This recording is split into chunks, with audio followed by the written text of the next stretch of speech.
Saudara-saudari yang terkasih di dalam Kristus, kita berjumpa lagi dalam renungan mingguan Yakobus.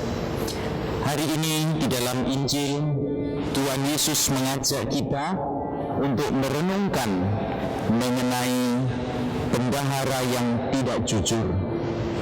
Di dalamnya kita diajak untuk merenungkan bagaimana kita menjalani kehidupan ini dengan lebih bijaksana ketika kita juga dipercaya Tuhan untuk mengelola harta benda atau mamon yang kita miliki.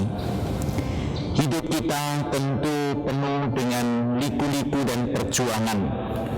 Setiap hari orang dipantang untuk bekerja keras, untuk berusaha lebih demi kemajuan hidup, demi kesuksesan, dan demi suatu pencapaian di dalam hidup. Tetapi kita percaya akan sabda Tuhan hari ini. Dalam ayat 9, 16 Injil Lukas dikatakan, "Dan aku berkata kepadamu, ikatlah persahabatan dengan mempergunakan mamon yang tidak jujur, supaya jika mamon itu tidak dapat menolong lagi, kamu diterima dalam kemah abadi." Saudara-saudari yang terkasih, kita percaya Tuhan memberikan berkat kepada kita karena segala usaha kita. Kita diberi berkat fasilitas, materi, harta benda, atau banyak hal lain secara duniawi.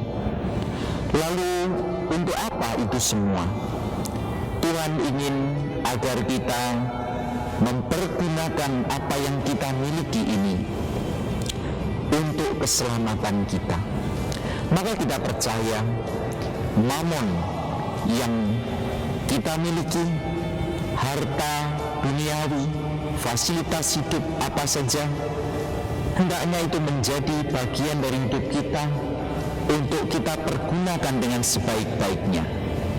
Apa yang kita miliki hendaklah menjadi sarana dan alat untuk dapat merangkul begitu banyak orang, untuk membuat kita makin terbuka kepada sesama di sekitar kita, berbagi kasih baik dalam karya maupun dalam pekerjaan hidup, sehingga perjalanan iman kita ini sungguh-sungguh menjadi perjalanan yang akhirnya mencapai satu tujuan, yaitu kasih Allah, yakni keselamatan. Maka kita percaya bahwa Tuhan ingin kita mengikat persahabatan dengan mamon itu.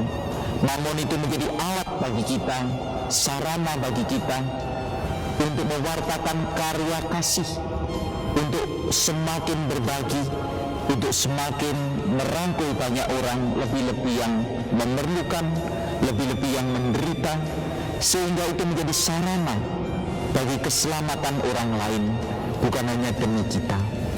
Maka kita percaya akhirnya itu menjadi berkat bagi hidup kita, berkat dan sekaligus sarana yang harus kita pakai, hingga pada saatnya Tuhan sendiri mengatakan ketika mamon itu tidak bisa menyelamatkan kita lagi, kita diterima dalam kemah abadi.